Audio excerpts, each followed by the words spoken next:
If you watch the South African boys, the kind of ball they played from the quarterfinal to the final, fantastic performance. There was this South African player, Tylon Smith. Smith. I think he won the best player of the tournament. The guy is very good. At first, I used to think Ghana is the Brazil of Africa until I realized that these South Africans, they're on a different level. Yeah. Oh, nice. So nice, Simba has that record of comeback. Let's just see how the Madrid comeback spirit.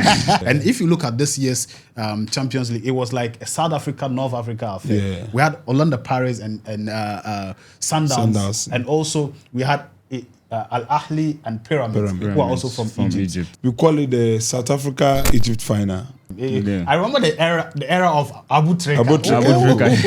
I mean, this guy would dribble the whole midfield and go and score a goal. Fantastic player. Those are, fantastic memories and all of that. Pyramid have to give us a showdown because they've shown that they deserve to be there, and I'm expecting them to give us a fantastic and especially final. when you are a new team. What's your prediction on the first leg? Oh, from first leg, maybe 2-0. I'm not expecting a big margin, maybe a 2-1 victory. 2-1. Right, guys, welcome to a fantastic African football segment here on PHS Football. Here, we're going to be giving you everything African football from the U20 AFCON that just ended to the CAF Confederation Cup and the CAF Champions League that the final is supposed to be on Saturday, the first leg of the final. Yeah. But the first leg of the Confederation Cup has been played, and unfortunately for Simba, Berkane won by 2-0. Will Simba be able to come back from a 2-0 loss away,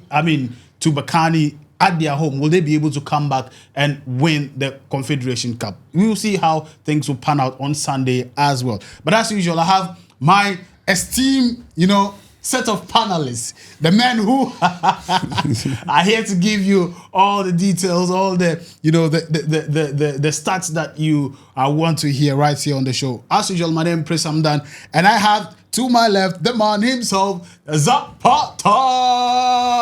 He always give a military salute. And on my right, I have the man, right, DJ. Guys, welcome to the show. Today we are going to give our people, an African showdown.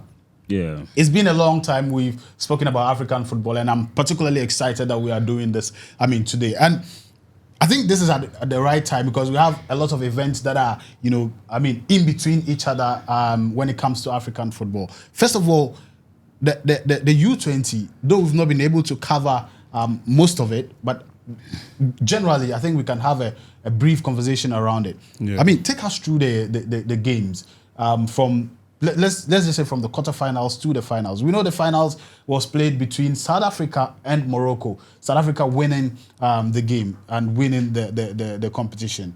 I wasn't surprised when South Africa beat Morocco. Right. And so I'm not surprised they are the champions currently for the under-20. And it's sad as a Ghanaian to see other countries performing that much better than us. So in the quarterfinal, countries like South Africa, DR Congo, they met and South Africa gave them the showdown in the quarterfinal. Nigeria, Senegal also played, and Nigeria showed them that we are from the western part of Africa, and we can do much better. Nigeria winning by 3-1. Yeah, against Senegal. Nigeria won 1-0. 1-0. Yeah, Nigeria won 1-0. Okay. Yes. Nigeria won 1-0. 1-0. And also against Morocco, then Sierra Leone. They played, and Morocco had a chance to win by 1-0. Right. Yes, right. And Ghana, Egypt, the sad game of the day. No, I think the Nigeria Senegal game ended 0-0. And they played penalties. Yes, it was 3-1 on penalties. Yeah. And Ghana also played Egypt and lost on penalties. And then lost on penalties. Ghana having, I think, a late equalizer, but unfortunately they couldn't, overcome the power of Egypt. This tournament has really opened some of the clubs, their eyes are getting this under-20 guys from Africa is very, very good. If you watch the South African boys, the kind of ball they played from the quarterfinal to the final, fantastic performance. And also to the Egyptian team, they did very, very, very, very, very well. Right. But it's rather unfortunate that they had to go and lose in the semi-final and play against Nigeria. Didier. And for me, when the league started, I was in for Ghana when Ghana was eliminated. I moved to Nigeria. So all of a sudden, I noticed something. There was this South African player, Tylon Smith. I think he won the best player of the guy. tournament. Yeah, the guy is very good. Right. I'll, I'm a Chelsea fan. I'll wish Chelsea to Sign go him. Why always Chelsea wants to sign someone? and use him as usual. We are now a business club. You sign him with small money. Definitely, he's a future star. He's still young. We can market him and get something out of him. The boys did very well. And the funny part of everything, you see our player Aziz, the Barcelona. The guy Barcelona signed from Dreams. Right. The guy is very good. Very talented. If let's say we had, let's say, the type of Aziz, if Ghana had like 2 or 3 in our squad, we would have won the tournament. Right. I think, generally it was a great nice tournament. Yes. And I think these are the kind of tournaments that brings out the next generation of African talent. If you watch how everything panned out, you definitely be able to see some genuine talent that everybody knows that in the next few years they will be in the top of African football and world football at large. And I think we have to, say kudos to CAF. I've realized that CAF is doing a lot more now. Recently, the African inter-school champions. That happened. I think Ghana won. Legon. Yes, Ghana won. The ladies side, Ghana won, and in the female side, seems the male side. The male side too. Right. So I think CAF is generally doing very well to, give opportunities to young talent, and we have to, say kudos to them for that. And so the final was between South Africa and Morocco. And South Africa, I've always been a big fan of South Africa. I know Ghana always disappoints, so I'm always the South Africa. Prince Amdan, let me tell you something. Yeah. At first, I used to think Ghana is the Brazil of Africa until I realized that these South Africans, they're on a different level. They're on a different level. From the senior side to the juvenile side, you could see fantastic football, and even in their league, that is what even makes them more potent, because most of them play in the local league. The South African the PSL is a league that is, very competitive. So you don't get a lot of players leaving South Africa to play. They are comfortable playing. And the funny part of everything, so they are able to bring them together. They invest in their league. Pay the players very well, and that's what I mean by even if let's say a team outside the league wants the player will say, "Oh, I'm comfortable here. Where I am, I get the because money. My family is here. Everything is here. Yeah, and I think I wish let's say Ghana Premier League can adopt that. That is the point I wanted to make. And generally, I think African football should, if we want the league to be as interesting as the other leagues we watch, there should be a lot of investment. You cannot pay a player 500 cedis, a Premier League player, and expect the league to be interesting. It's definitely not going to work. They are going to look for more opportunities somewhere or elsewhere and move, because then it means that you are going to be having only the chaff left over to play the league, which doesn't really make it interesting or competitive. So hopefully the other leagues will learn from South Africa, invest into the clubs, and let them be able to be competitive, and give the players the opportunity to stay and not to always want to go to Europe. Just mention any contract, and Ghanaian players will want to rush, even if it's Azerbaijan. Once if the money, if it's me, I'll run. So we've seen Ghanaian players moving from Sudan League. There are Ghanaian players in Sudan League. Because it's a bit competitive than ours. So we have to the Ghana League have to. We will try and be there. We'll be there. Now let's get to the CAF. First of all, the CAF Confederation Cup. The first leg of the final was played, and Berkane beat Simba by 2-0, and it was away. It was an away game for Simba. So Simba losing 2-0 means that at their home they have to. That's in Tanzania. They have to score more than 2 goals to be able to win or win the Confederation Cup. I don't know what you make of.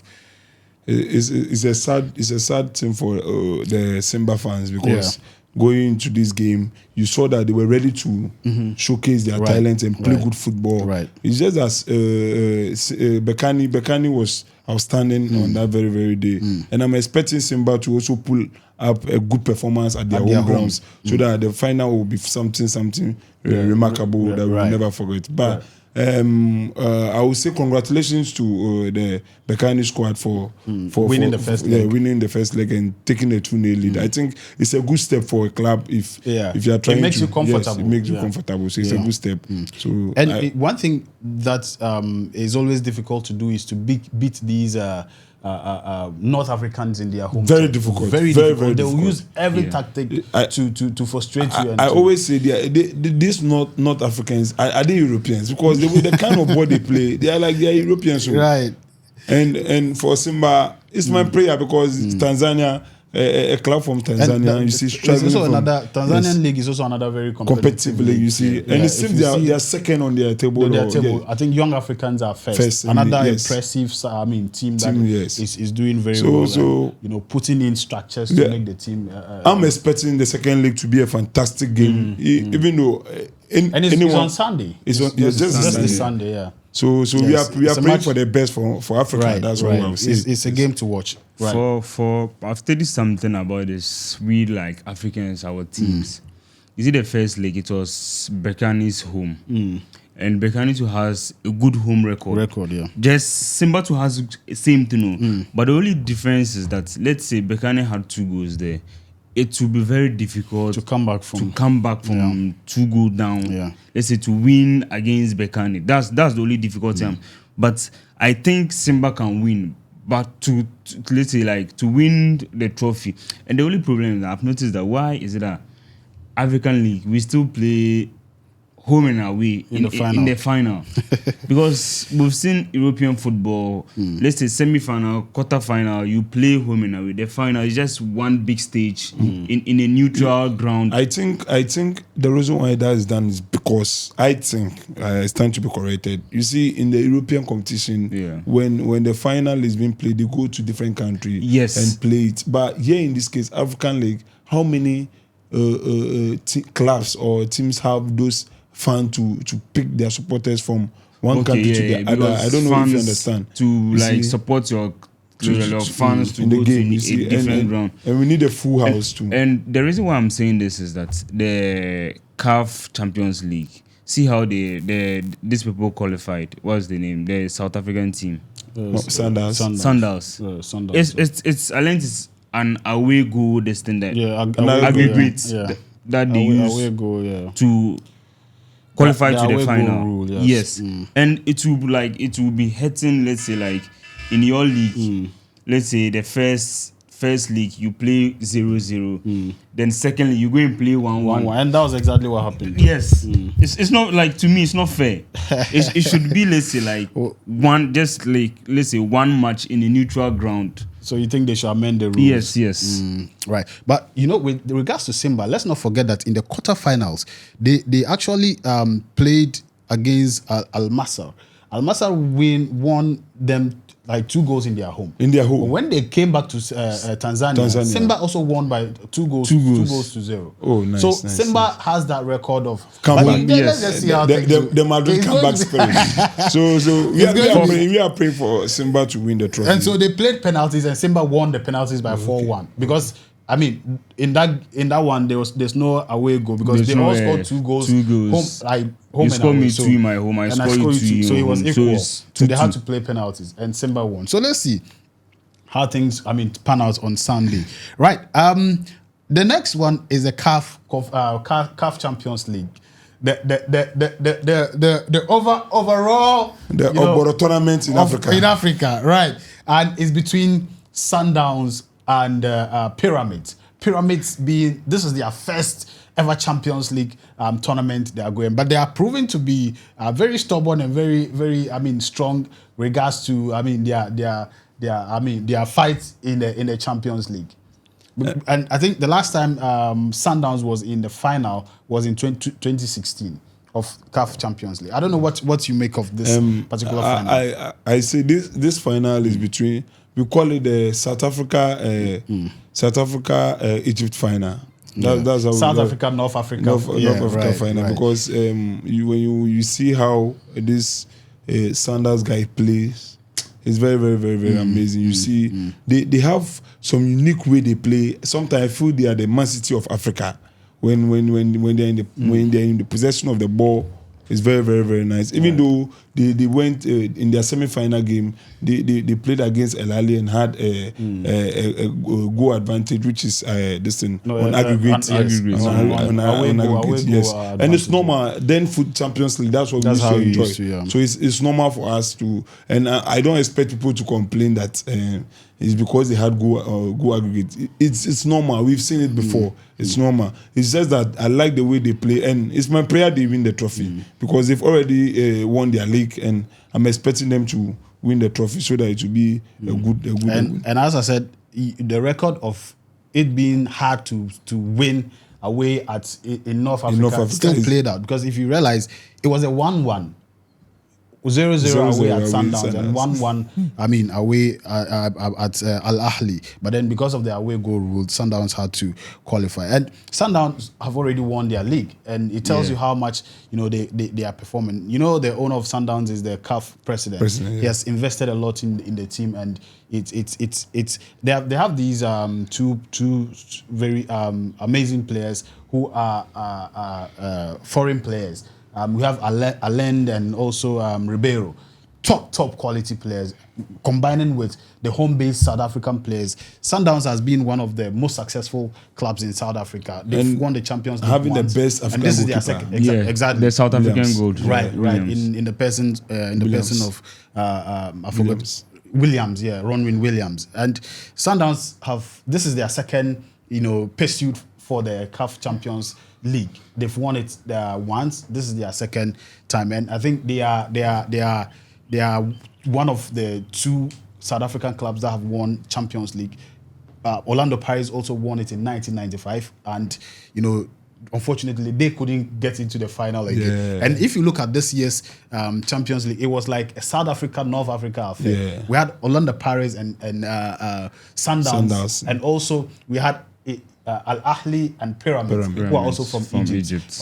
Unfortunately or fortunately, two of those sides are out. Now it's just still a South Africa and a North Africa affair. Hopefully, we see a very good showdown. But Al Ahly, being one of the most storied club successful club in African football, I think it's even in the world though, because the number of trophies they have.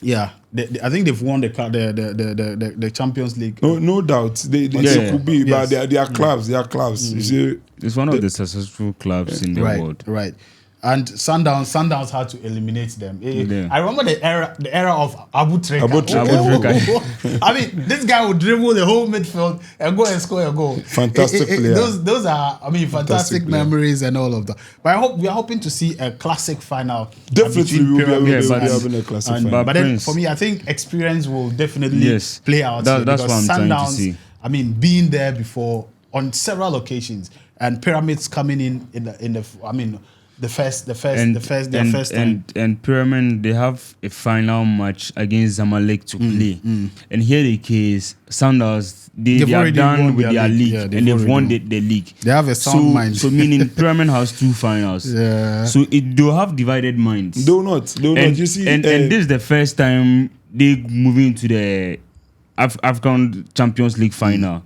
Number one, they don't have the experience. Sundowns have the experience. And injury-wise, Pyramid, most of their players are injured. You get it? Yes, I'm done. I want to add this to it. You see, whenever a club goes to two finals, should tell you how like the great job they've done to get there. Because Pyramid is having a two final, and I think the players are locked in. If you are not locked in, I'm not sure you'll be able to even make it into these two finals. So I think on my side, I want Sundowns to win because I feel they are the Man City of Africa. That's why I want them to win. But guys, he's a City fan, so don't be bothered. but aside that, I feel Pyramid have to give us a showdown because they've shown that they deserve to be there, and I'm expecting them to give us a fantastic and especially final. when you are a new team. I mean, Pyramids was formed in 2008. Yes, 2008. And Sundowns has been there. Yeah, it has you get been it. And their first time, Pyramids' first time of getting into the Egyptian Premier League was in 2014. Wow. So it tells you it's just a new team some few years ago. And because of like the ownership history of the club, they've been able to get very good investors, and I mean they've boosted the club, and they are doing very well. But I still feel that the experience of Sundowns, when this is how our league, let's say our Ghana Premier League has to do. Let's say today I saw a news about Legon City being relegated, and that was a very sad one. Very sad.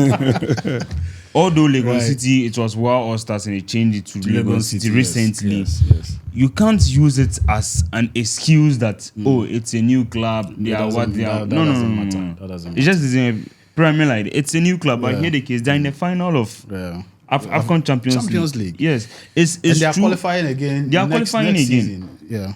So so if let's say the winner wins, would that team get the chance to go to the Club World Cup or?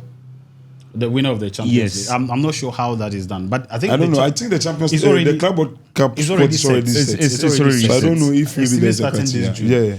I think that wouldn't have any effect. I'm not sure, but I'll check and then probably we'll let the viewers know. Yeah. But I mean, how do you see the game panning out? Do you think it's a Sundowns win? Oh, for me, the first leg. Yeah, for me, I think Sundowns has to be. The reason why I always say is experience. Right. They've been there before and they know what. And it takes. the first leg is in Pretoria. Yeah. It's in South Africa. South Africa. Sundowns home, and I think this will be a good time for them to take a lead. To just kill Pyramid and the only problem I have is then that will really affect Sundowns. How? It will really affect because them. it's their home. They are playing home first because going to this Africa to go and play the second leg of a Champions League final there is deadly. Those people, I don't know, they have some kind of spirit when they get in to play against you. It's just my prayer that Sundowns win. And but one thing, you Sundowns see will be very careful. when this Dreams FC, they were playing this CAF Champions League. You know, Dreams was, I have a friend there. He said they had a match with Zamalek. When he came back, I asked him, like, how did he feel? He said the only fear he had was the Zamalek fans, the Egyptian fans. Yeah, they are on their home grounds. The noise they will make. They'll bring lasers and they'll things. bring everything. They will make sure they frustrate yes. you and you won't be able to concentrate.